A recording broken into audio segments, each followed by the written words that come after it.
సర్వేంద్రియాణం నయనం ప్రధానమా ప్రమాదమా. ఏంటండి ఇదేదో స్లోగన్ లాగా ఉంది, ఇది మాకేం అర్థం కాలేదనుకోవద్దండి. కన్ను అది ప్రమాదకరమైనదా లేదంటే ప్రధానమైనదా? దేవుడిచ్చినటువంటి ఈ అవయవాలలో సర్వేంద్రియాణం అంటే ఇంద్రియములు అనగా అవయములు. మానవ దేహంలో సర్వ ఇంద్రియాలలో కన్ను ప్రమాదమా లేదంటే ప్రధానమైనదా అని మనం ఆలోచించగలిగితే, ఈ ఇంద్రియాలలో కూడా మరి రెండు భాగాలుగా విభజించడం జరిగింది. ఒకటి కర్మేంద్రియాలు, రెండవది జ్ఞానేంద్రియాలు. కర్మేంద్రియాల గురించి మనం ఆలోచించగలిగితే నాలుక, అలాగే చేతులు, కాళ్ళు, పాదములు, అలాగే మరి విసర్జక అవయవము, అలాగే జననేంద్రియములు. వీటిని ఏమంటారంటే కర్మేంద్రియములు అంటారు. ఇక జ్ఞానేంద్రియం గురించి మనం ఆలోచించగలిగితే ఒకటి కళ్ళు, రెండవది చెవు, మూడవది ముక్కు, నాలుక, చర్మములు. ఇవి జ్ఞానేంద్రియములు. వీటిని జ్ఞానేంద్రియములు అంటారు. మరి ఈ జ్ఞానేంద్రియంలో కూడా అన్ని ఇంద్రియాల్లో కూడా ప్రమాదమైనది, ప్రధానమైనది. ఇక్కడ రెండు విధాలుగా ఆలోచించాలి. ప్రధానమైనదిగా దేనిని పెట్టాడు దేవుడు అంటే కన్నునే పెట్టాడు. అలాగే ఇదే కన్ను మరి ప్రమాద పరిస్థితిలో కూడా వెళ్ళిపోతుందండి. అందుకే బైబిల్ ఓపెన్ యూనివర్సిటీ వారు ఈ పాఠాన్ని ప్రవేశపెట్టడం జరిగింది. సర్వేంద్రియాలలో నయనం ప్రధానమా ప్రమాదమని. ఇంతకీ ఈ కన్ను గురించి మనం తెలుసుకోవాలన్నా ఏంటి, మా కన్ను గురించి తెలియదా? కన్ను ఎలా ఉందో తెలియాలంటే మనకి పక్కన నుండి ఈఎస్ఐకో లేదంటే వాసనైకారికో, అగరాలకో, లేదంటే లేటెస్ట్గా ఆరోగ్య హాస్పిటల్కో వీటి దగ్గరికి వెళ్తే మా కన్ను గురించి మాకు చెప్పరా, వైద్యులు చెప్తారు.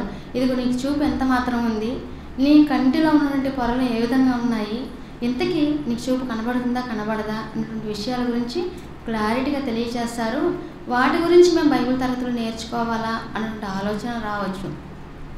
ఖచ్చితంగా బైబిల్ తరగతుల్లో కన్ను గురించి నేర్చుకోవాలి, ఆలోచించాలి.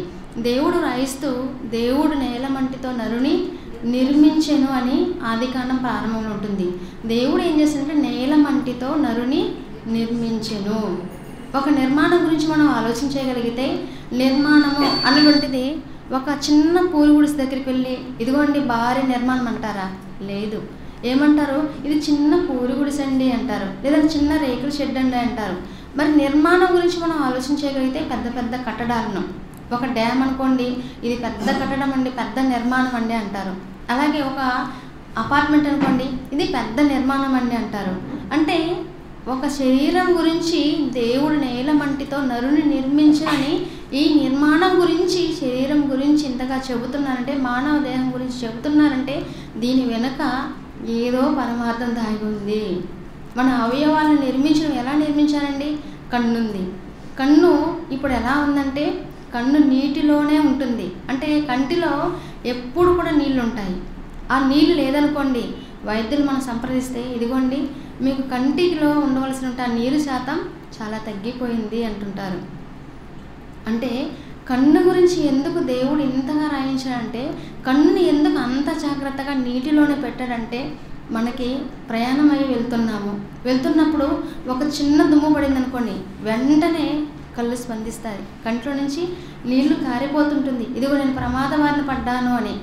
అలాగే ఇదే కంటితో ఇది చాలా అందమైన ప్రకృతిని చూస్తున్నాను, చాలా ఆహ్లాదకరమైన వాతావరణం అనుభవిస్తున్నాను అని ఇలా కంటితో చూసి ఆనందపడిపోతూ ఉంటారు. ఆనందించాలన్నా దుఃఖించాలన్నా ఈ రెండు విషయాలు కూడా ఎక్కడ తెలుసుకోవచ్చు అంటే మనుషుల యొక్క కంటిని చూసి వారు ఎలా ఉన్నారో అన్నటువంటి విషయాన్ని మనము అర్థం చేసుకోవచ్చు. దేవుడు ఈ కంటి గురించి రాయిస్తూ ఈ కన్ను ఎంత మరి ప్రమాదకరమైనదో, ఎంత ప్రధానమైనదో అని తెలియపరుస్తున్నారండి. దేహంలో ఉన్నటువంటి అవయవాలన్నిటికంటే కూడా కన్ను మాత్రమే ప్రధానమైనది. మరి కన్ను ఎలా ప్రధానమైనదని చెప్పగలమంటే, ఒక నిర్మాణం నిర్మించుకున్నాం, ఒక ఇల్లు కట్టుకున్నాం. ఆ ఇంటిలో హాల్ ఉంది, కిచెన్ ఉంది, బెడ్రూమ్ ఉంది, ఇవన్నీ ఉన్నాయి. ఇప్పుడు సాయంత్రం అవగానే చీకటిగా ఉంది. కొత్త ఇంట్లోకి వచ్చాను, ఎంత ఆనందం వేస్తుందంటారా లైట్ లేకుండా చీకటిగా ఉన్నప్పుడు. ఆనందపడరు.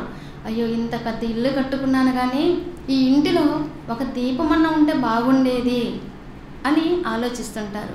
ఇప్పుడు దేవుడు నిర్మించిన ఈ నిర్మాణంలో కన్నుని ప్రధానంగా పెడితే, ఈ కన్నే కనుక ఈ దేహంలో లేదనుకోండి, మరి మనకేమన్నా కనబడుతుందా? కనబడదు. రంగులు మనం ఏమైనా చూడగలమా? చూడలేము. ఎదురుగా ఎవరు వస్తున్నారో మనం చూడగలమా? చూడలేము. అంతా ఎలా ఉంటుందంటే అంధకారమయమైపోయి ఉంటుంది, చీకటిలో ఉంటాము. అంటే కన్నుని ఎందుకు ఇంత ప్రధానమైనదిగా పెట్టాడు దేవుడు అంటే, ఇదిగో ఈ కంటి ద్వారా మీరు నా గురించి తెలుసుకొని, నా కొరకు ఆలోచిస్తూ, నా గురించి మీరు ధ్యానిస్తూ, నన్నే మీరు తెలియచేయాలి, ప్రపంచానికి వెళ్ళని దేవుడు ప్రధానమైనదిగా ఈ కన్నుని మానవ దేహంలో పెట్టడం జరిగింది.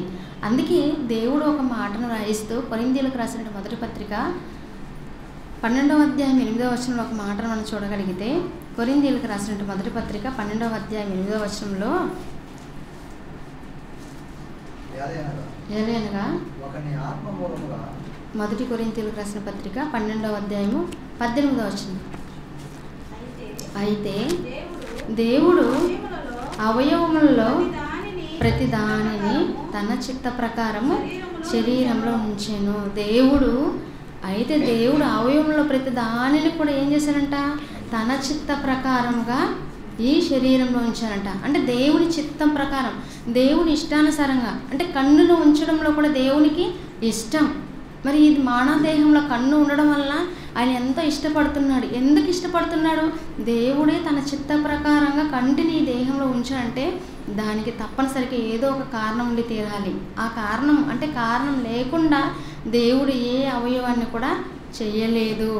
అందుకే మత్తయి సువార్తలో దేవుడు రాయిస్తూ ఈ కంటిని గురించి దేవుడు ఏమని చెప్తున్నాడో మనం ఆలోచించగలిగితే, మత్తయి సువార్త 6వ అధ్యాయము 22వ వచనం. మత్తయి సువార్త 6వ అధ్యాయము 22వ వచనంలో, దేహమునకు దీపం కన్నే కనుక మీ కన్ను తేటగా ఉండిన ఎడల మీ దేహమంతయు వెలుగుమయమై ఉండును. ఇక్కడ దేహమునకు దీపము కన్నే, ఈ దేహానికి దీపం కన్నే కనుక ఈ కన్ను కనుక బాగుంటే మీ దేహం అంతా కూడా చాలా బాగుగా ఉంటుంది, వెలుగుమయమై ఉంటుంది అని చెప్తున్నారండి. ఇప్పుడు ఈ దేహంలో కన్ను ప్రధానమైనదైతే ఆ కన్నుని మనం ఎలా కాపాడుకోవాలి? ఈ కన్ను ఉంది, ఈ కంటితో మరి చూడరానివి చూడొచ్చా? చూడకూడదండి. ఈ కన్ను ఇచ్చిన దేవుడు కనుక దేవుడు నాకు ఇచ్చినటువంటి 66 పుస్తకాలు నేను చదువుకోవాలి, దీన్ని ధ్యానించాలి, దేవుడు నా కొరకు ఏ మాటలు అయితే వ్రాయించాడో ఆ మాటలు నేను తెలుసుకోవాలి అని ఆలోచించాలి. దీనిని ఆలోచించవలసిన మనిషి వేటి కొరకు ఆలోచిస్తున్నా అంటే, ఇదిగో నాకు కళ్ళు బాగా కనబడుతున్నాయి కదా అని 24 గంటలు ఫోన్ చూడడం, నా కళ్ళు బాగున్నాయి కదా అని 24 గంటల సీరియల్ చూడడం, ఇదిగో నా కళ్ళు బాగున్నాయి కదా అని 24 గంటలు లోకంలో ఉన్న వాటి గురించి చూస్తున్నాడే తప్ప దేవుడు ఎందుకు ఈ కళ్ళునిచ్చాడో అని ఆలోచించలేకపోతున్నాడండి. ఒకవేళ ఆ కన్నే కనుక లేకపోయిందనుకోండి, ఆ కన్నునే దేవుడు తీసేశాడు. ఇప్పుడు పరిస్థితి ఏంటి? సెల్లు చూడగలమా? టీవీ చూడగలమా? లేదంటే ప్రకృతి అందాలను చూడగలమా? ఏది చూడలేము. చీకట్లో ఒక మూల కూర్చొని నాకు ఎవరు దారి చూపించగలరు? ఇదిగో నేను కిచెన్కి వెళ్ళాలి, నన్ను ఎవరైనా చేయి పట్టుకొని తీసుకొని వెళ్ళండి, నేను వాష్రూమ్కి వెళ్ళాలి, నా చేయి పట్టుకొని ఎవరైనా తీసుకొని వెళ్ళండి అని తారాడుకునేవాళ్ళు. ఇప్పుడు దేవుడు మనకి కళ్ళు ఇచ్చాడు. ఇప్పుడు దేవుడు ఇచ్చినటువంటి కళ్ళని, ఈ దేహంలో దీపంగా పెట్టినటువంటి ఈ కళ్ళని మనం ఏం చేయాలి? పోగొట్టుకోవాలా? కాపాడుకోవాలా? కాపాడుకోవాలి. కంటి చూపు తగ్గిందనుకోండి, వెంటనే వైద్యుని సంప్రదిస్తాం. ఎందుకు? దేవుడిచ్చిన కంటి చూపు పోయింది కనుక వెంటనే నేను హాస్పిటల్కి వెళ్ళి ఇంకొక 2 కళ్ళని తెచ్చుకోవాలి. పోనీ తెచ్చుకున్న కళ్ళు ఏమైనా స్పష్టంగా కనబడతాయా? కనబడవు. అది పెట్టుకున్నంత వరకే కనబడుతుంది. అది తీసేసామనుకో యథాప్రకారం కంటి అద్దాలు తీయగా నీ చూపు పోతుంది. ఇప్పుడు ఎన్ని లక్షల రూపాయలు ఇచ్చినా ఆ కంటి చూపుని ఎవరైనా ఇవ్వగలరా? ఎవరు ఇవ్వలేరు. దేవుడు ఈ కంటి చూపుని ఇచ్చినప్పుడే దేవుని కొరకు ఆ కంటిని ఉపయోగించి ఆ కంటి చూపుని చాలా జాగ్రత్తగా కాపాడుకోవాలి. అలా కాపాడుకోలేదనుకోండి, 4 అద్దాలు వేసుకున్నా ఇంకా 40 అద్దాలు తెచ్చుకున్నా ఏ ప్రయోజనం లేదు. అంతా అంధకారమయమే. ఒకసారి మనం ఆలోచించగలిగితే, ఇదిగో కన్ను పోయిందండి, నాకు ఎవరైనా కళ్ళు దానం చేయండి అని అన్నప్పుడు ఎవరైనా సరే, ఇదిగో అమ్మ మీకు ఎలాగో పన్ను ఉంది కదా, నోట్లో పన్ను ఒకవేళ ఊడిపోయింది అనుకోండి, పన్ను ఒకవేళ పుచ్చిపోయింది అనుకోండి, దానికి ఏం చేస్తారు, ఒక క్యాప్ పెడతారు. అలాగే ఇప్పుడు కన్ను కూడా చూపు కనబడినప్పుడు, ఇదిగో మీరు రండి మీకు ఒక క్యాప్ పెడతామని క్యాప్ పెట్టారనుకోండి, కళ్ళు ఏమైనా కనబడతాయా? కనబడదు, ఉన్న చూపు కూడా పోతుంది. అందుకే దేవుడు అవయవంలో, మానవ శరీరంలో, మానవ దేహంలో ప్రధానమైన అవయవముగా దేన్ని పెట్టాడు? కన్నుని పెట్టాడు. ఈ కన్ను ఎంత ప్రధానమైనదో అదే కన్ను ద్వారా కూడా ప్రమాదంలో పడిపోతావు, జాగ్రత్త అని దేవుడే రాయించాడండి.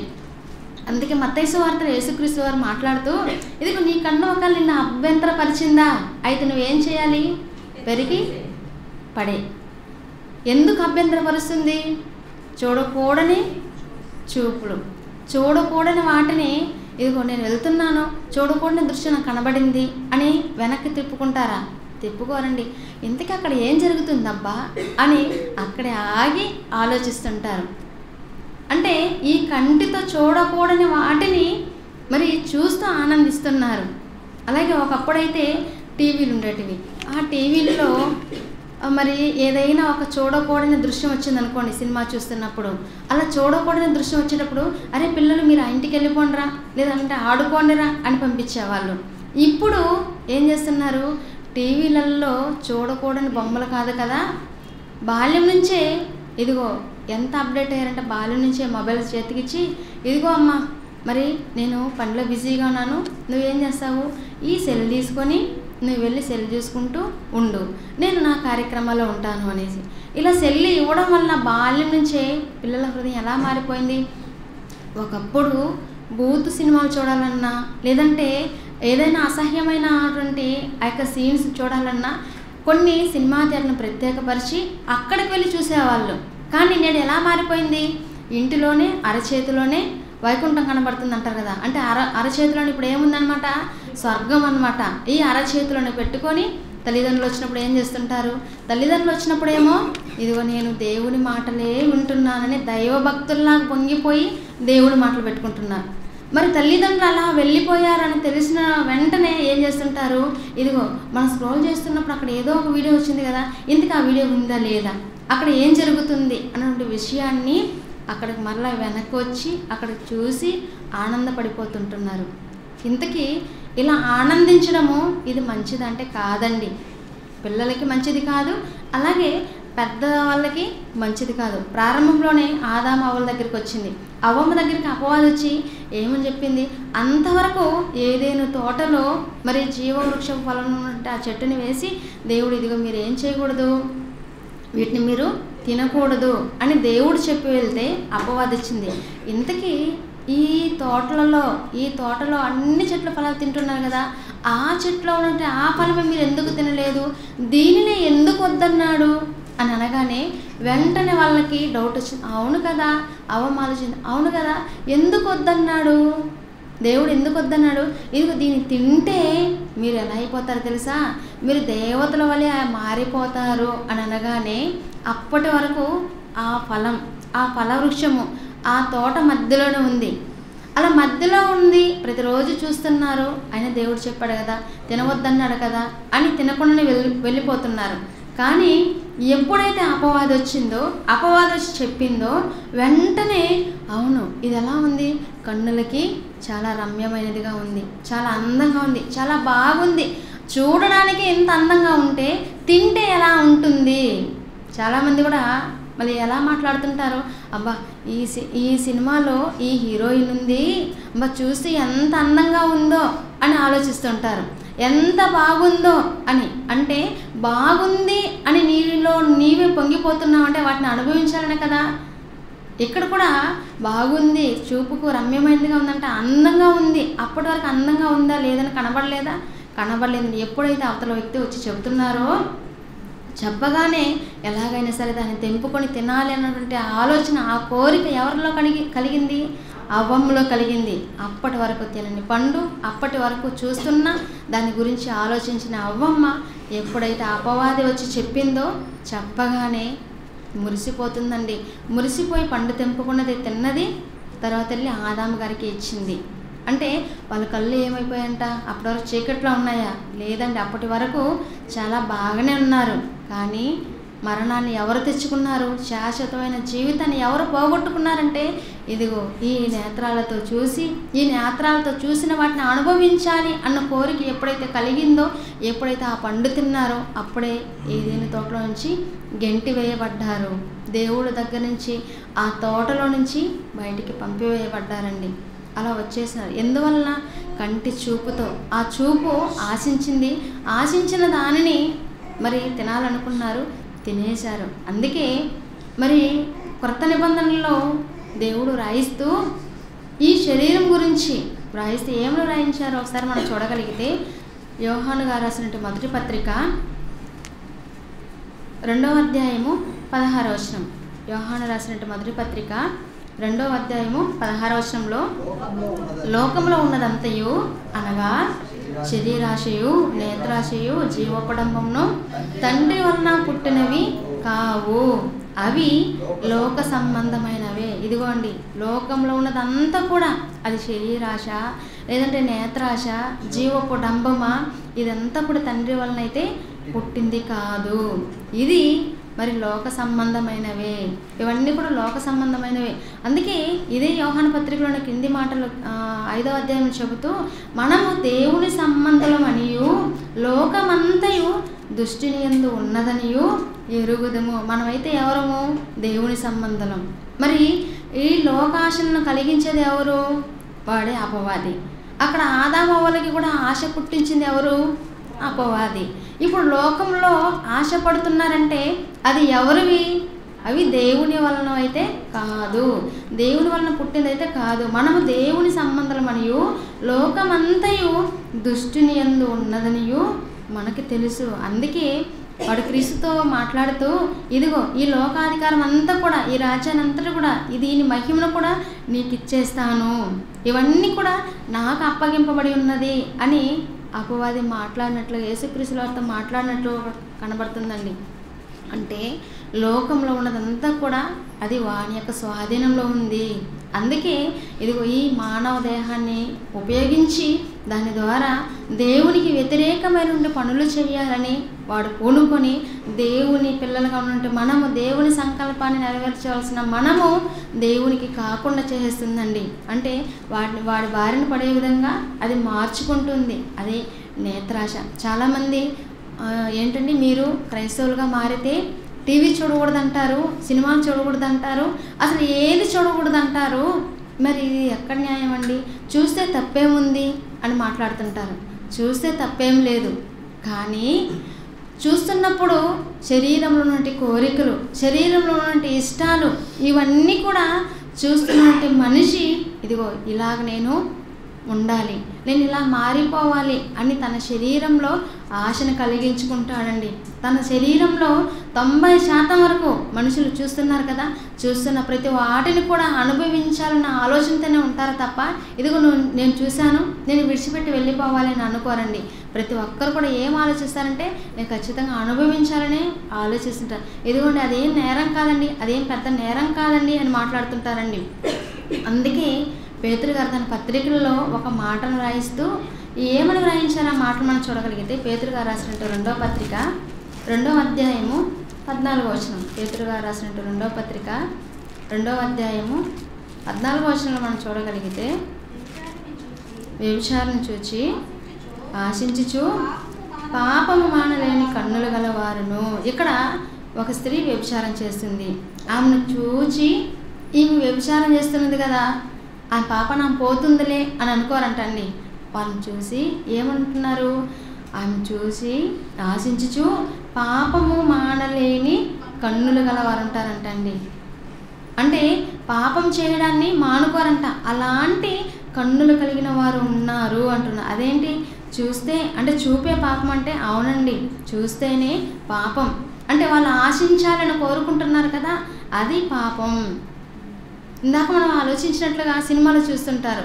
నేను సినిమా చూస్తున్నాను కదా, సీరియల్ చూస్తున్నాను కదా అని ఆ 2 గంటల సేపు కానివ్వండి, 3 గంటల సేపు కానివ్వండి, అలా చూసి విడిచిపెట్టేసే వాళ్ళు చాలా తక్కువ.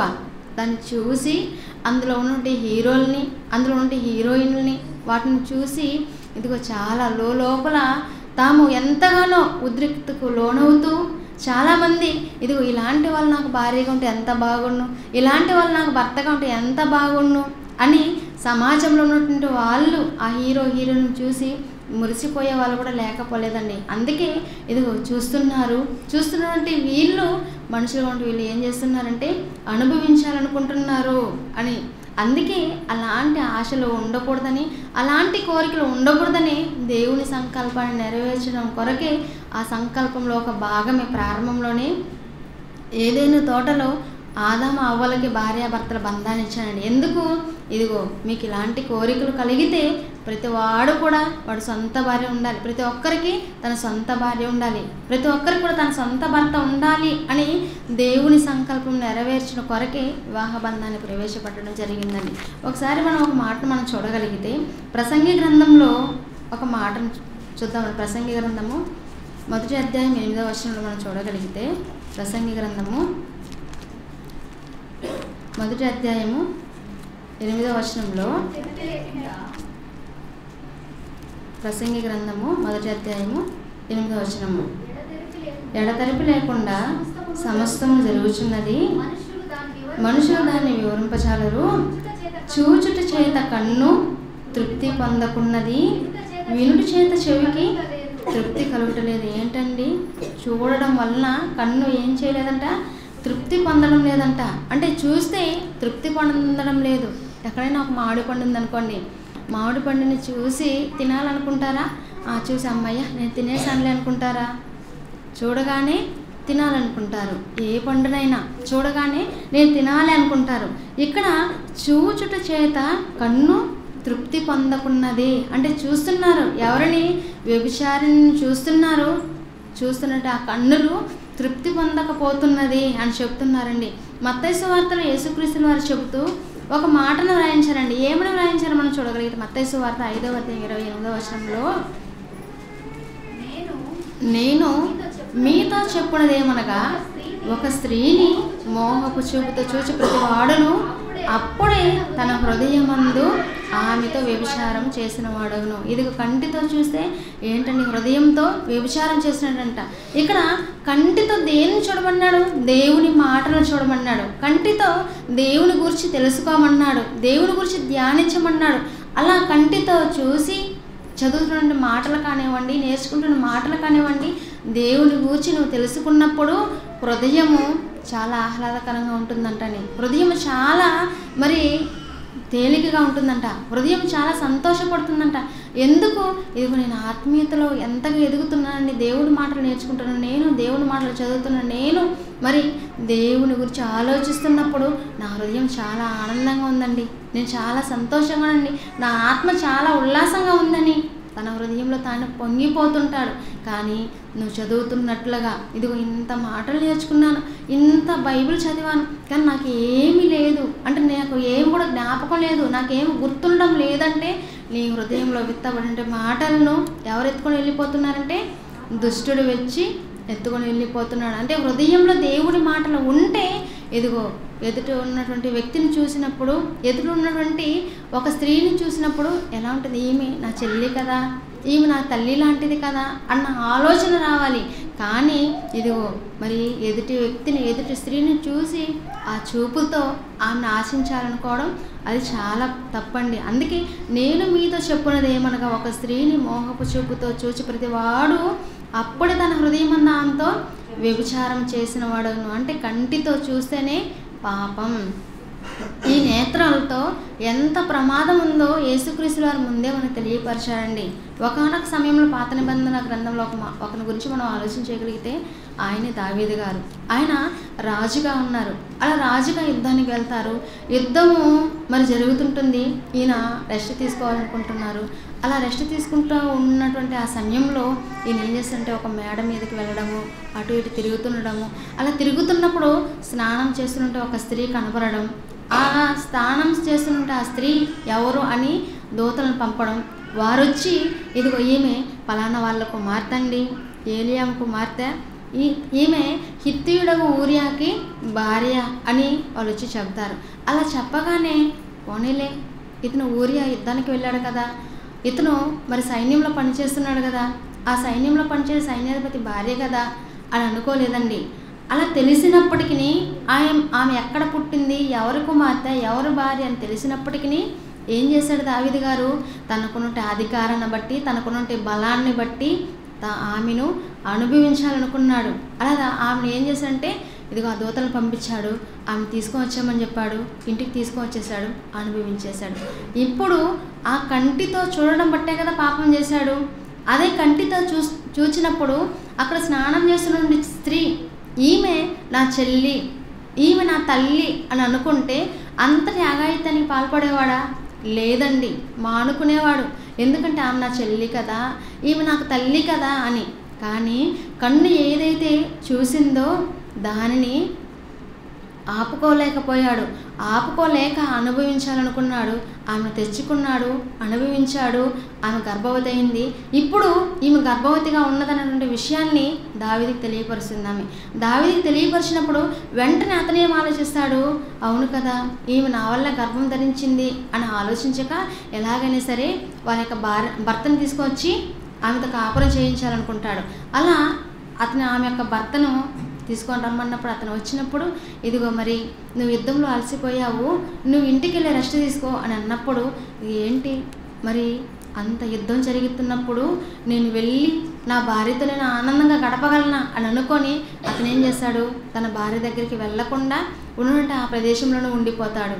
అలా ఉన్నప్పుడు ఈమె గర్భవతి అయిపోయింది, ఇంకా కుమారుడు పుట్టబోతాడు. ఎలాగైనా సరే ఇక మనకి తప్పేటట్లు లేదు అంటే ఆమె వచ్చి మాట్లాడుతున్నప్పుడు ఇక మనకి తప్పదు, ఎందుకంటే ఈ గర్భం నా ద్వారానే వచ్చింది అని తెలిస్తే మరి అది ఎలా పరిస్థితులు ఎలా మారిపోతుందో కనుక ఇప్పుడు ఏం చేయాలి, ఎలాగైనా సరే అతన్ని చంపించేయాలని అనుకొని యుద్ధంలో ఇదిగో సేవకుని పిలుస్తాడు. ఇదిగో సైన్యంలో యుద్ధం జరుగుతుంది కదా, ఇతన్ని ముందు నిలవబెట్టండి, పడుతున్నటువంటి ఆ బాణాలతో ఇతను చనిపోవాలి అని పక్కాగా ప్లాన్ చేసి యుద్ధానికి ముందు పంపించి అతను మరణించే విధంగా చేస్తాడండి. అలా మరణించగానే ఊరియా గారి భార్యని దావీదు గారు తీసుకొచ్చుకుంటాడు. అప్పుడు తనకి బిడ్డ పుడుతుంది. బిడ్డ విషయంలో దేవుడు ఏమైనా పోనీలే దావీదు, నువ్వు తెలిసి తెలియక చేశావు, నీ కన్ను చూసింది, నువ్వు ఆశించావు, తెచ్చుకున్నావులే అనుకున్నాడా? లేదండి, ఆ బిడ్డని దేవుడు ఏం చేశాడంటే మొత్తేశాడు, ప్రవక్త ద్వారా తెలియపరిచాడు, వెళ్ళి చెప్పు దావీదు, మరి నేను దివారాత్రములు దేవుని గురించినటువంటి ధ్యానం, దేవుని గురించిన మాటలు, కీర్తన గ్రంథంలో 1వ అధ్యాయం ఉంటుంది కదా, దేవుని ధర్మశాస్త్రాన్ని దావీదు గారు ఎలా ధ్యానించారంట, దివారాత్రములు ధ్యానించారు. అలా దివారాత్రములు ధ్యానించినట్టు దావీదు గారే ఆ కంటి చూపుతో తన ఆశని నిగ్రహించుకోలేకపోయారు. ఏంటండి దావీదు గారు తప్పు చేశారులే, దావీదు అంతటి గొప్ప వాళ్ళు మేమేం కాదులే, ఆయన చేస్తే తప్పుగా లేనిది మేము చేస్తే తప్పు అయిపోతుందా అని అనుకోవచ్చండి. అందుకే క్రొత్త నిబంధనలో ఇది ఎవరైతే కంటితో చూస్తారో వారు శరీరంతో అనుభవించినట్లు, వాడు వ్యభిచరించినట్లు అని క్రొత్త నిబంధనలో రాశారండి. అలాగే పాత నిబంధనలో మరో సందర్భం కూడా కనబడుతుంది, అదే సంసోను గారి సందర్భం. సంసోను గారు వివాహం చేసుకుంటారు ఒక స్త్రీని.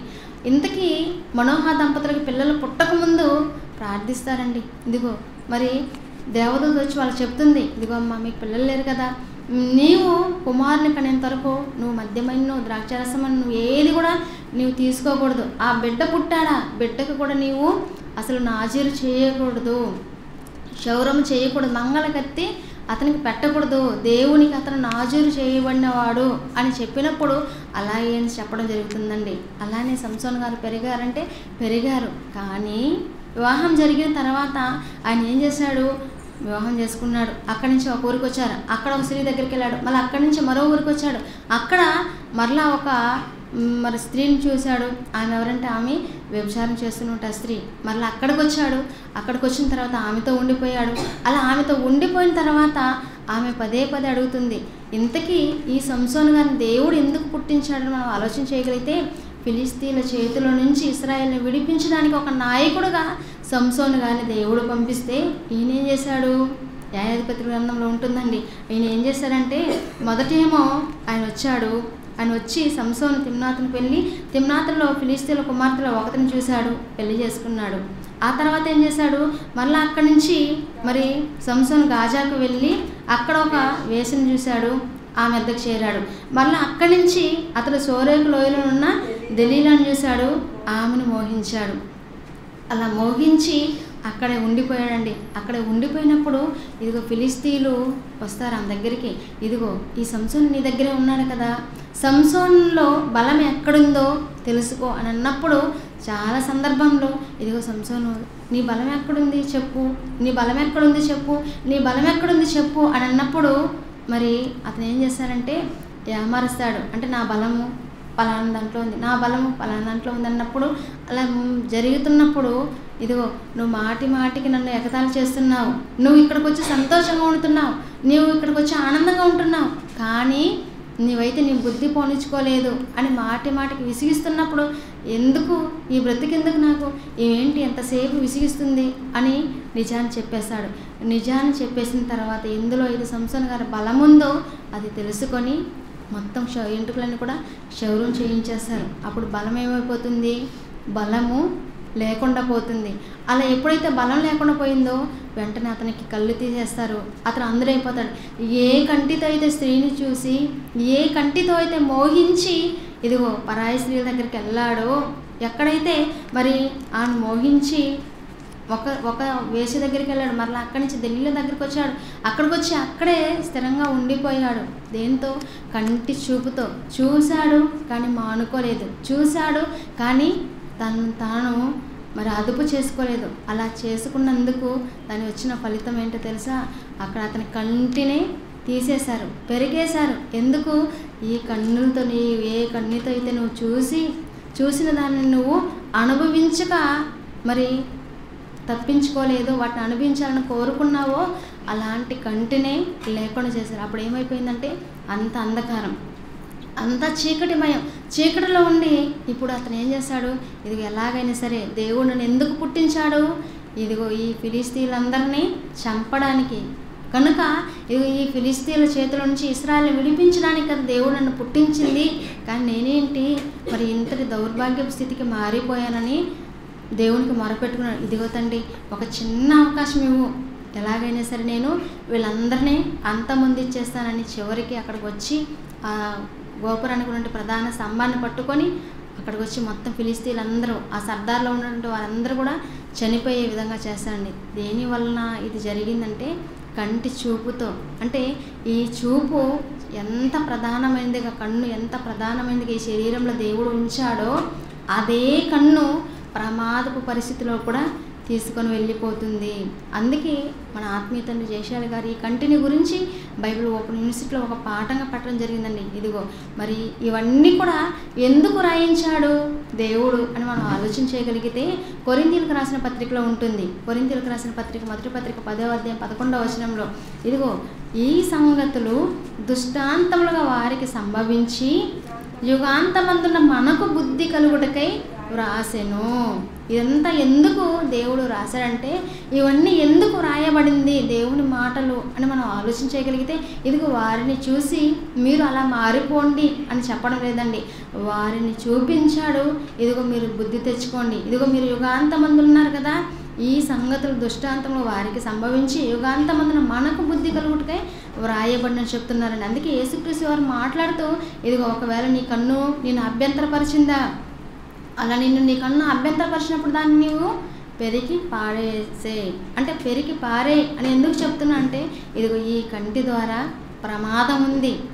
ఈ కన్ను ప్రధానమైనదే కానీ ఈ కంటి ద్వారా ప్రమాదం ఉంది అని చెప్తున్నారండి. నేత్రాశ ఇది చిన్న విషయమే అని మనం అనుకోవచ్చండి, కాదండి, ఇది చిన్నదే అయినప్పటికీ ఇదిగో ఈ కంటి ద్వారా ఎంతో ప్రమాదానికి దారి తీస్తాం. కనుక ఇలాంటివి మరి పరలోకానికి కంటి ద్వారా మనం చూస్తున్నప్పుడు మన ఆశను నిగ్రహించుకోలేనప్పుడు మనల్ని పరలోకానికి చేర్పిస్తుందా అంటే పరలోకానికి వెళ్ళకుండా చేసేది ఏదంటే కన్నే అండి. ఎంత ప్రధానమైనదో అదే ప్రధానమైన కన్ను ప్రమాదంలోనే పడేస్తుందని చెప్తున్నానండి. ఒకసారి మనము సామెతల గ్రంథంలో ఒక మాట మనం చూడగలిగితే సామెతల గ్రంథము 23వ అధ్యాయము 26వ వచనం మనం చూడగలిగితే సామెతల గ్రంథము 23వ అధ్యాయము 26వ వచనంలో, నా కుమారుడా నీ హృదయమును నాకిమ్ము, నా మార్గములు నీ కన్నులకు ఇంపుగా నుండనిమ్ము. ఇక్కడ చెప్తున్నా, నా కుమారుడా నీ హృదయాన్ని నాకు ఇచ్చే. ఈ కంటితో చూస్తున్నావు కదా, ఈ కంటితో నువ్వు దేవుని మాటలను చూస్తున్నప్పుడు, ఆ మాటలను చదువుతున్నప్పుడు, దేవుని గురించి నువ్వు ధ్యానిస్తున్నప్పుడు, అప్పుడు ఆ హృదయం ఉంటుంది, ఇది దేవుని కొరకే, ఇప్పటి నుంచి నేను దేవుని కొరకే ఉండాలి, నేను దేవుని కొరకే జీవించాలి, నేను దేవుని కొరకే బ్రతుకుతాను అని నువ్వు ఆలోచిస్తావు కదా, ఆ హృదయాన్ని నువ్వు నాకు ఇచ్చే అంటున్నాండి. నా కుమారుడా నీ హృదయంలో నాకిమ్ము, నా మార్గములు నీ కన్నులకు ఇంపుగా ఉండనిమ్ము. దేవుని మార్గం, దేవుని గురించి మనం తెలుసుకున్నప్పుడు అది ఎలా ఉంటుందంటే కన్నులకి ఇంపుగా ఉంటుంది. చాలామంది చూస్తుంటారు, ఇదిగో నువ్వు చూపులతో చంపేస్తున్నావు అంటుంటారు. అంటే చూడడంలో కూడా అంత ప్రమాదం ఉంటుందంటే ప్రమాదం ఉంటుందండి. చూడడంలో కూడా హానికరమైన చూపులు ఉంటాయి. చాలామంది కళ్ళతోనే సైకిల్ చేసుకుంటుంటారు. అంటే ఆ కంటితోనే మరి ఒకరి నుంచి ఒకరికి, అంటే ఆ మాటలు మనం అర్థం చేసుకోలేం, కానీ కంటి చూపులతోనే వీళ్ళు ఏం చేస్తుంటారు, సైకిల్ చేసేస్తుంటారండి. అది ఎంత ప్రమాదం అంటే చాలా ప్రమాదం. మనం అలా కూర్చొని చూస్తూనే ఉంటాం, కానీ మనకి ఏం అర్థం కాదు వాళ్ళు ఏం మాట్లాడుకుంటున్నారు, అన్నీ కంటితోనే. అందుకే కన్ను ప్రధానము, అదే కన్ను ప్రమాదంలోనూ కూడా తీసుకొని వెళ్ళిపోతుందని చెప్తున్నా అండి. విషపు చూపులను నిలుపుతారు చాలామంది. అంటే ఎదురుగా కనపడుతున్న వ్యక్తిని చూసామనుకోండి, ఆ చూపులో ఇదిగో జాలిగా చూసే చూపు ఉంటుంది, కోపంగా చూసే చూపు ఉంటుంది, దయతో చూసే చూపు ఉంటుంది, ప్రేమతో చూసే చూపు ఉంటుంది. అదే ఒక మనిషిని మింగే విధంగా చూసే చూపులు కూడా ఉంటాయి. అది ఎలాంటప్పుడు, ఇదిగో చేయరాని పనులు చేసినప్పుడు, చేయకూడని మాటలు మాట్లాడినప్పుడు, చేయకూడని పనులు చేసినప్పుడు ఆ చూపుకి అర్థం ఉంటుందండి. ఇదిగో మరి చేయరాని కార్యం చేశాడు అని వాడిని దయతో చూస్తామా, దయతో చూడండి వీడు ఎంత తెగించాడు, ఎంతటి గర్వం, ఇతనికి ఎంత తెగింపు అని అలా చూస్తుంటారు. అలా చూస్తున్నప్పుడు ఆ కంటితోనే మనకు అర్థమైపోతుంది, అతను కోపంతో ఉన్నాడా, ప్రేమతో ఉన్నాడా, ఏదైనా శాంతంగా ఉన్నాడా, దయతో ఉన్నాడా అని. యేసుక్రీస్తుల వారి చూపులు కూడా ఎలా ఉన్నాయండి, దయగలిగిన చూపులుగా ఉన్నాయి. అంటే ఒక వ్యభిచారం చేస్తుంటే ఆ స్త్రీని చూసి యేసుక్రీస్తుల వారు ఏమన్నారు, ఇదిగో నువ్వు వ్యభిచారం చేస్తుండగా నువ్వు పట్టుబడ్డావు, ఇదిగో వీరందరూ తీసుకొచ్చారని అన్నారా? లేదండి, అమ్మ అని పిలిచారు. అంటే వ్యభిచారం చేస్తుండగా చూసి పట్టుకొని వచ్చినప్పటికీ ఆయన దయగల చూపులు, ఇదిగో ఏమి నా తల్లితో సమానం. ఒకవేళ నా తల్లి వ్యభిచారం చేసినప్పుడు నేను చెప్పగలనా? చెప్పలేను. ఒకవేళ నా తండ్రి వ్యభిచారం చేస్తున్నప్పుడు నేను చెప్పగలనా? చెప్పలేను. కానీ ఈమె తీసుకువచ్చి నలుగురిలో నిలబెట్టారు. అలాంటి పరిస్థితుల్లో ఈమెను నేను అవమానపరచకూడదని ఒక దేవుని ప్రేమను చూపినటువంటి వ్యక్తిగా యేసుక్రీస్తు వారు కనబడుతున్నారు. ఆ వ్యభిచారం చేసినటువంటి స్త్రీని చూసి అమ్మ అని పిలుస్తున్నారండి. ఒకసారి మనము తిమోతికి రాసినటువంటి మొదటి పత్రికలో మనం ఒక మాట మనం చూడగలిగితే, తిమోతికి రాసినటువంటి మొదటి పత్రిక 5వ అధ్యాయము, తిమోతికి రాసినటువంటి మొదటి పత్రిక 5వ అధ్యాయము 2వ వచనంలో మనం చూడగలిగితే, అన్నదమ్ములని, యవ్వనులను, తల్లులని, వృద్ధ స్త్రీలను, అక్క చెల్లెళ్ళని పూర్ణ పవిత్రతతో యవ్వన స్త్రీలను హెచ్చరించుము. ఇక్కడ చెబుతూ ఏమని చెబుతున్నారు, ఇదిగో మరి అన్నదమ్ములని, యవ్వనులను, యవ్వనంలో ఉన్నారా, వాళ్ళు ఎలా పిలవాలి? అబ్బాయి మా బాయ్ ఫ్రెండ్, ఈ అమ్మాయి మా గర్ల్ ఫ్రెండ్ అని పిలవకూడదు. ఇతను నాకు అన్న, నాకు తమ్ముడు, నాకు అక్క, నాకు చెల్లి అని పిలవాలంట. అలాగే తల్లులని, వృద్ధ స్త్రీలు కలబడితే హాయ్ డార్లింగ్ అనకూడదు, ఏమనాలి? అమ్మ అని పిలవాలి. అంటే నువ్వు పిలిచే పిలుపులోనే అంటే ఆ ప్రేమను చూపించాలి. ఇక్కడ దేవుడు రాయించిన కదా ఈ మాటలు, నేనేమన్నా సొంతంగా చెప్తున్నాను లేదు కదా. దేవుడు రాయించిన మాటలు అన్నదమ్ములని, యవ్వనులను, తల్లులని, వృద్ధ స్త్రీలను, అక్క చెల్లెళ్ళని పూర్ణ పవిత్రతతో యవ్వన స్త్రీలను హెచ్చరించము. ఇక్కడ మరి అక్క, చెల్లి, అమ్మ అంటే మనం పిలిచే విధానం, పిలుపు. దేవుని పిల్లగా ఉంటే మనము సహోదరి మణిని చూసి అక్క అని, అమ్మ అని, అన్న అని, తమ్ముడు అని అలా పిలిచినప్పుడు ఇప్పుడు మనిషిలో ఉన్నటువంటి కోరికలు ఏమైనా కలుగుతుందా? కలగదు. అలాగే నువ్వు చూస్తూ హాయ్ అన్నావు అనుకో, అంటే నీ హృదయంలో దుష్టుడు ఏదో ఒక ఆలోచన పెట్టాడు. అంటే నువ్వు ఒక అన్నని కానీ, ఒక తమ్ముడని కానీ, ఒక అక్కని కానీ, ఒక చెల్లి కానీ నువ్వు నోరు విప్పి పలకడం లేదు, నోరు విప్పి పిలవడం లేదంటే నీ హృదయంలో వేరే ఏదో ఆలోచన ఉంది. అలా ఆలోచన ఉంది కనుకనే ఎదురుగా ఉన్న నీ సహోదరుని చూసి అన్న అని పిలవలేకపోతున్నావు, ఎదురుగా ఉన్న నీ సహోదరుని చూసి చెల్లి అని పిలవలేకపోతున్నావు. దేవుడు ప్రతి మాటను కూడా ఎందుకు రాయించారు? ఇదిగో మరి అవన్నీ అప్పుడు దృష్టాంతంలో సంభవించాయి. ఇప్పుడు ఇవన్నీ మీరు చదువుకుంటున్న మీరు, నేర్చుకుంటున్న మీరు, మీకు బుద్ధి కలగాలని నేను చెబుతున్నాను, ఇవన్నీ రాయించాలని మరలా దేవుడు రాయించాలంటే ఇది చూస్తున్న మనము, నేర్చుకుంటున్న మనము మన ప్రవర్తనని జాగ్రత్తగా కాపాడుకోవాలండి. ఒకసారి మనం మరో మాటలు మనం చూడగలిగితే యాకోబు పత్రిక 1వ అధ్యాయము 15వ వచనం. యాకోబు పత్రిక 1వ అధ్యాయము 15వ వచనం మనం చూడగలిగితే, దురాశ గర్భం ధరించి పాపమును కనగా పాపము పరిపక్వమై మరణమును కనును. ఇదిగో దురాశ గర్భమును ధరించి అది ఏం చేస్తుందంట? పాపమును కంటుందంట. ఈ పాపము పరిపక్వమై మరణమును కంటుంది. ఎప్పుడైతే ఈ నేత్రాలతో చూస్తామో, ఎప్పుడైతే ఈ కంటితో చూస్తామో, ఈ నేత్రాశ ఇది దురాశగా మారి అది దురాశ గర్భం ధరించి దాని ఇది ఏం చేస్తుంది? పాపాన్ని కని అది పరిపక్వమై ఏం చేస్తుందంటే మరణానికి నడిపించేస్తుంది అంటున్నారండి. స్త్రీలపై ఈరోజు ఎన్నో అత్యాచారాలు జరుగుతున్నాయంటే కారణం చిన్నపిల్లల, వృద్ధ మహిళ లేదంటే వృద్ధ స్త్రీల, యవ్వనంలో ఉండే పిల్లల, ప్రతి ఒక్కరి మీద అఘాయిత్యం జరుగుతుంది. జరగడానికి గల కారణం కంటితో చూస్తున్న ప్రతి దానిని కూడా అనుభవించాలి. మరి ఇలా అనుభవించకుండా ఉండాలి, కంటితో చూస్తున్న ప్రతి ఒక్కరు కూడా మారాలి అని ఏది చెబుతుందంటే దేవుని దైవ గ్రంథం, అదే బైబిల్ చెబుతుంది. ఇదిగో నువ్వు దేవుని మాటలు ధ్యానించు. ఒకానొక సందర్భంలో దావీదు గారు తప్పు చేసినప్పటికీ ఆయన ఏం చెప్పారు? ఇదిగో ఎవరైతే దివారాత్రములు ధర్మశాస్త్రాన్ని ధ్యానిస్తారో, దాన్ని ఎంతో ఆనందిస్తారో అలాంటి వారే ధన్యులు. దేవుని ఎందు ఆనందించాలంటే నువ్వేం చేయాలి? ధర్మశాస్త్రాన్ని చదువుకోవాలి. ఈ ధర్మశాస్త్రంలో ఇదిగో నీవు నీ పొరుగు అని భార్యను ఆశించకూడదు. ఇదిగో నువ్వు ఏం చేయాలి? ఎదురుగా ఉన్నటువంటి ఒక స్త్రీని చూసినప్పుడు మోహపు చూపుతో నువ్వు చూడకూడదు. ఆమె ఒక తల్లి అని, ఆమె ఒక చెల్లి అని, ఆమె ఒక అక్కని చూడాలి అని బైబిల్ నేర్పిస్తుంది.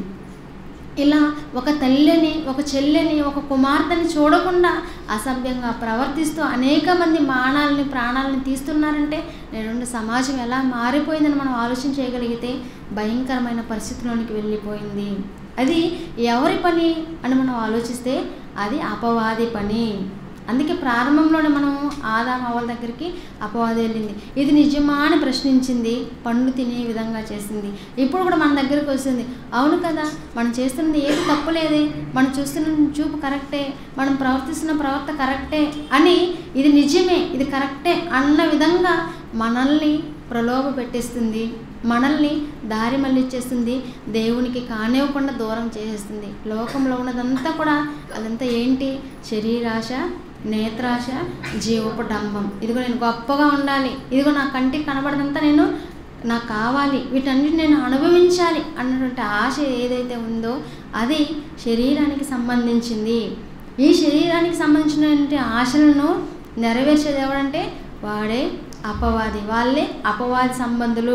అలా శరీరాన్ని నలగగొట్టుకొని దేవుని కొరకు బ్రతికే వారెవరంటే దేవుని పిల్లలు. యేసుక్రీస్తులో వారు శరీరధారిగా భూమి మీదకి వచ్చారంటే భూమి మీదకి వచ్చారు. 33.5 సంవత్సరాలు భూమి మీద జీవించినప్పటికీ ఎక్కడైనా కూడా శరీర కోరికలు నెరవేర్చుకున్నట్లుగా కనబడ్డారంటే ఎక్కడ కూడా తన శరీర కోరికలు నెరవేర్చుకున్నట్లుగా కనబడలేదు. ఈ శరీరాన్ని నలగగొట్టుకున్నారు. ఈ శరీరాన్ని నలగగొట్టుకొని దేవుని కొరకే తను సమర్పించుకున్నారండి. అందుకే దేవుని మాటలు ఎలా ఉన్నాయో దేవుడు రాయిస్తూ ఒక మాటను రాయించాడండి. హెబ్రీయులకు రాసిన పత్రిక 4వ అధ్యాయం 12వ వచనంలో, హెబ్రీయులకు రాసిన పత్రిక 4వ అధ్యాయము 12వ వచనంలో, ఎందుకనగా దేవుని వాక్యము సజీవమై బలము గలదై రెండంచులు గల ఎటువంటి ఖడ్గము కంటెను వాడిగా ఉండి ప్రాణాత్మలను, కీళ్ళను, మూలుగులను విభజించునంత మట్టుకు దూరుచు హృదయం యొక్క తలంపులను, ఆలోచనలను శోధించుచున్నది. ఏంటండి? దేవుని వాక్యం. దేవుని వాక్యానికి ఉన్నటువంటి శక్తి అది ఎంతంటే అది దేవుని వాక్యము సజీవమై బలము గలదై రెండంచులు గల ఎటువంటి ఖడ్గము కంటేను వాడిగా ఉండి అది ఏం చేసిన ప్రాణాత్మలను కీళ్ళను మూలుగులను విభజించినంత మట్టుకు దూరుచు హృదయం యొక్క తలంపులను ఆలోచనలను శోధిస్తుందంటండి. ఇదిగో కంటితో చూసాం, మనం పాపం చేసాము ఈ కంటి ద్వారా, అవును కదా, నిజమే కదా అని దేవుని మాటలు హెచ్చరిస్తాయంటండి. దేవుని మాటలు హృదయంలోనికి వెళ్ళి పదే పదే నేను చూసిన చూపు తప్పు, నేను మాట్లాడిన మాట తప్పు, నేను ప్రవర్తించిన ప్రవర్తన తప్పు అని మనల్ని హెచ్చరిస్తూ ఉంటుంది. ఎప్పుడు? దేవుని మాటలు, దేవుని వాక్యం మన హృదయంలో ఉన్నప్పుడు, దేవుని గురించి మనం ఆలోచించినప్పుడు మాత్రమే. ఒకవేళ దేవుని కొరకు మనం ఆలోచించలేదా, దేవుని మాటలు మనం తెలుసుకోలేదా, దేవుని మాటలు మనం వినలేదా, ఇదిగో లోకంలో కలిసిపోయి లోకాశలకు, అందుకే అపవాది మాయలో మనము పడేవాళ్ళుగా ఉండకూడదండి. ఇక్కడ అందుకే దేవుడు రాయించాడు. ఇదిగో మనం అందరం కూడా దేవుని వాక్యాన్ని ధ్యానిస్తూ నేర్చుకుంటూ దేవుని కొరకు జీవించేవారుగా ఉండాలని యేసుక్రీస్తు వారు మరి ఏం చేశారు?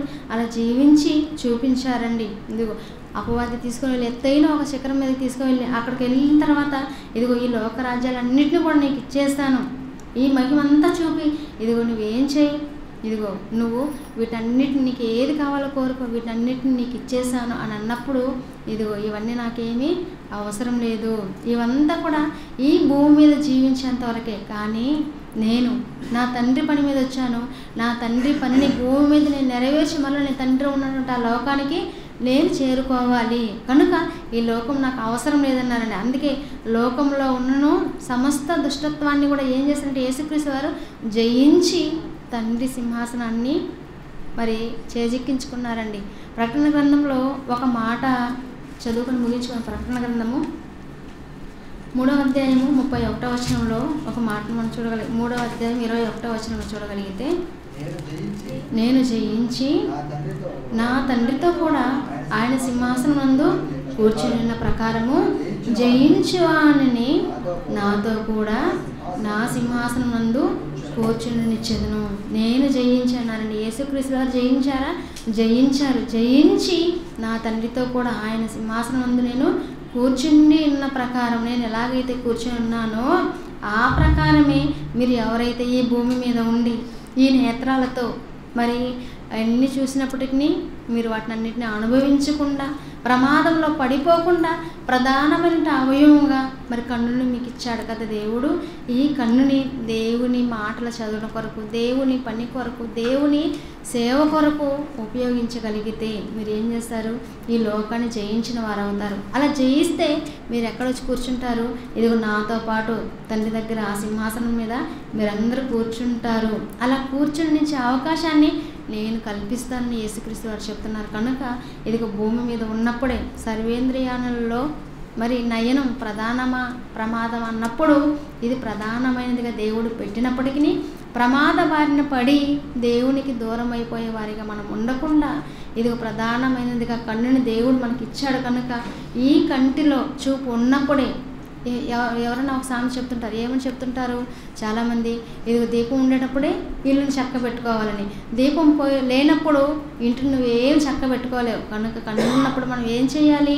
దేవుని కొరకు ఆలోచిస్తూ, దేవుని పనులలో ఉంటూ, దేవుని ధర్మశాస్త్రాన్ని ధ్యానించేవారుగా ఉంటూ, ఆయన్ని సంతోషపెట్టి ఆయన నుండి లోకానికి మనం అందరం చేరుకోవాలని కోరుకుంటూ, సర్వేంద్రియానం నయనం ప్రధానమా ప్రమాదం అంటే ప్రధానమైనది ఇది. ప్రమాదంలో పడిపోకుండా వాక్యం చేత మనల్ని మనం జాగ్రత్త పరుచుకుంటూ దేవుని కొరకు ఆలోచించే వారిగా ప్రతి ఒక్కరు ఉండాలని కోరుకుంటూ ఈ నా మాటలు ముగిస్తున్నా. అందరికీ నా వందనాలు.